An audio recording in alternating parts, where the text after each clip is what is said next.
안녕하세요, 과학 커뮤니케이터 이덕실입니다.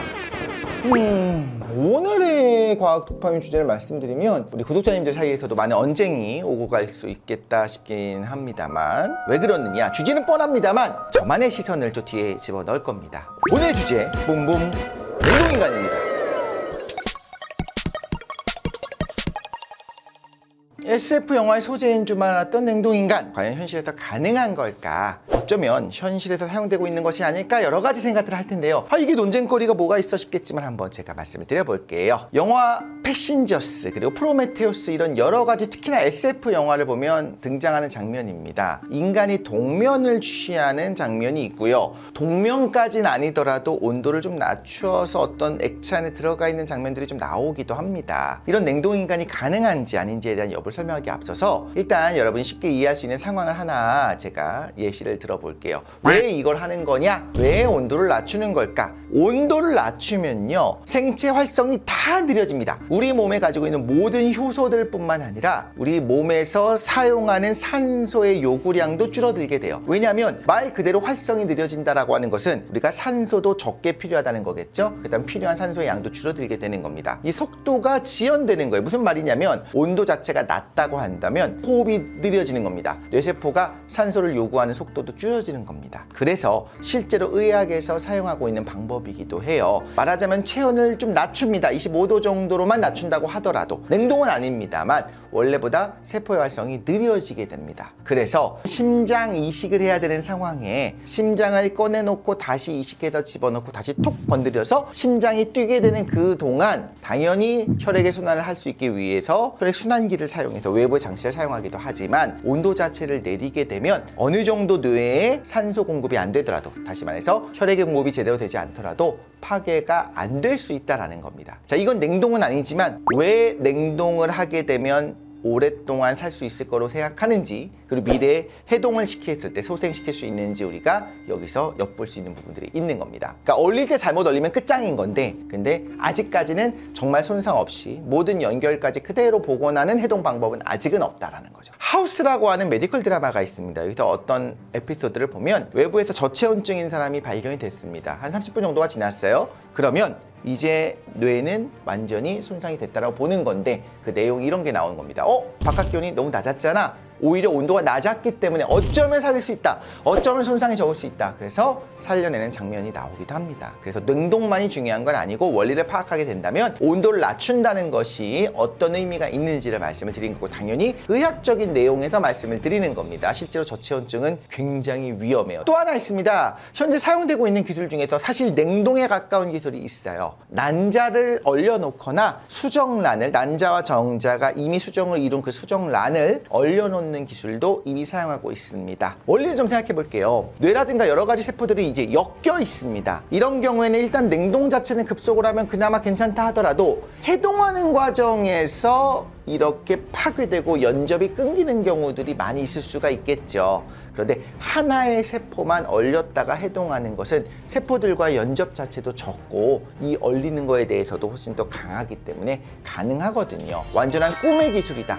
무슨 공상이다, 이런 것들은 아니고 실제로 사용될 수 있는 기술이다라는 겁니다. 자, 이제 한 발 더 나아가 볼게요. 오늘 이 주제에 대해서 논란이 많은데, 머리만 떼서 얼리는 곳도 있습니다. 이미 소생 가능성이 없는 환자들을 냉동시켜서 보관하고 있는 서비스가 있는데, 몸을 전체 다 얼릴 필요가 뭐가 있습니까? 미래에 나를 소생시킬 수 있을 정도의 100년, 200년 후에 된다고 한다면 머리만 있어도 되잖아요. 몸은 어차피 사이보그로, 혹은 뭐 인조 무언가 다른 장기들로, 혹은 뇌세포로 나를 다시 만들어낼 수도 있을 것이고, 한번 예시를 한번 들어볼게요. 말기 암 환자가 있습니다. 곧 죽음을 앞두고 있습니다. 그런데 이 암 환자의 몸 전체를 냉동화해서 보관하는 비용이 2억이라고 한다면, 머리만 냉동시키는 거는 1억이 한다라고 한다면 많이 싸지는 거죠.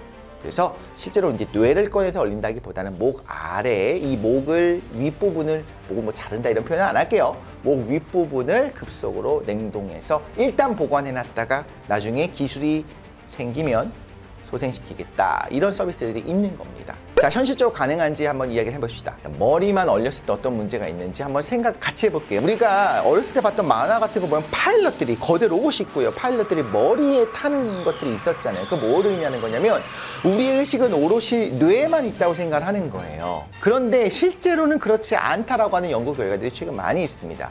우리의 온 몸에서요, 뇌로 신호가 계속 가고 있어요. 이 뇌는 지금 모든 장기에서부터 올라오는 신호를 받고 있는 상황입니다. 이게 어떤 의미냐? 만약에 제 손가락에다 누가 송곳을 이렇게 탁 찔렀습니다. 아프잖아요. 그럼 송곳을 찌르기 전에는 이 아무런 신호가, 신경세포가 거의 죽은 것처럼 쥐죽은 것처럼 있었을 거냐? 아닙니다. 신호가 오고 있어요. 내부 감각 혹은 고유 감각, 이렇게 좀 두 개가 다른 개념이지만 이런 감각들이 계속적으로 오고 있는 상황이에요. 그런데 우리 뇌가 지금까지 태어나서 살면서 학습을 하면서 이거는 문제가 없는 거야, 정상이야 라고 무시하고 있는 겁니다.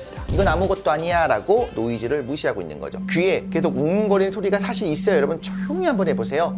들립니다.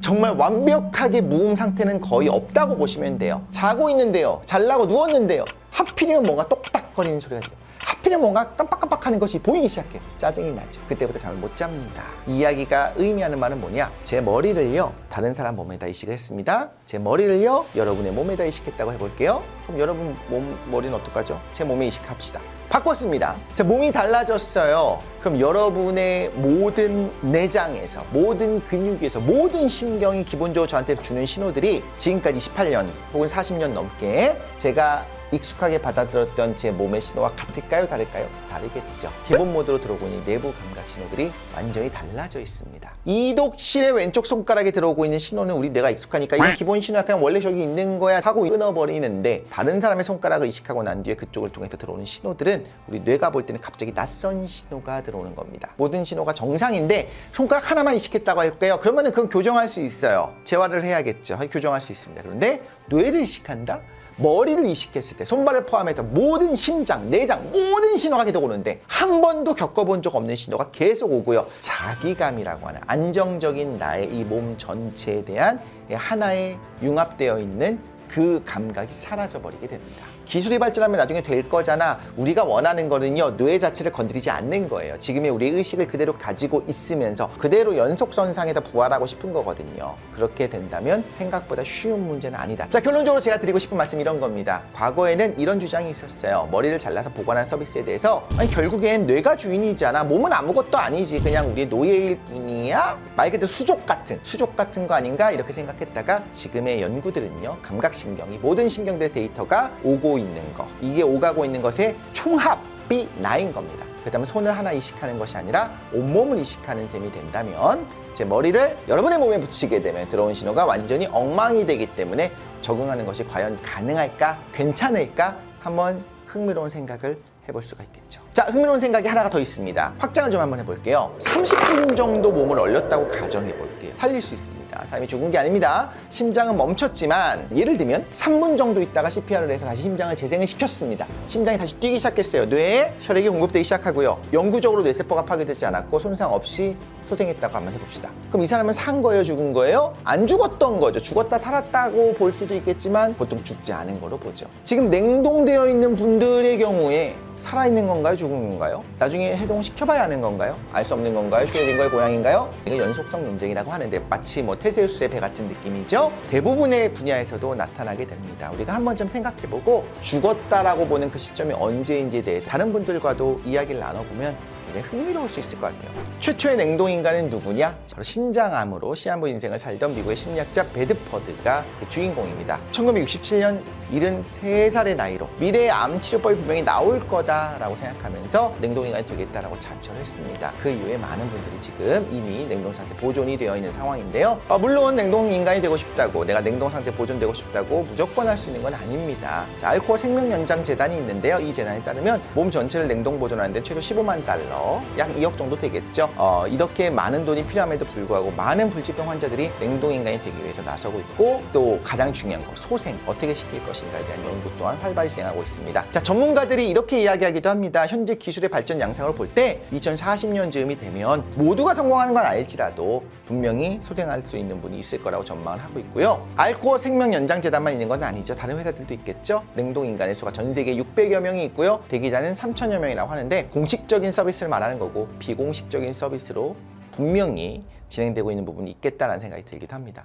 자, 여러분, 오늘은 냉동인간을 주제로 해서 함께 이야기를 나눠봤는데요. 미래 삶이 이런 거구나라고 경험하고 싶은 분도 있을 거고요. 개인적으로는 나는 살아있지만 내 사랑하는 사람들이 모두 죽었다면 굳이 그렇게 살고 싶지 않겠다는 생각이 들기도 하면서 잘 모르겠습니다. 여러분은 어떠신가요? 냉동인간이 되어서 미래를 살아보고 싶으세요? 아니면 내게 주어진 자연의 시간표대로 살아가고 싶으십니까? 앞으로도 여러분 둘러싼 과학에 대한 질문을 풀어드리고 잡다하지만 알찬 팁들을 팡팡 전해드리도록 하겠습니다. 감사합니다.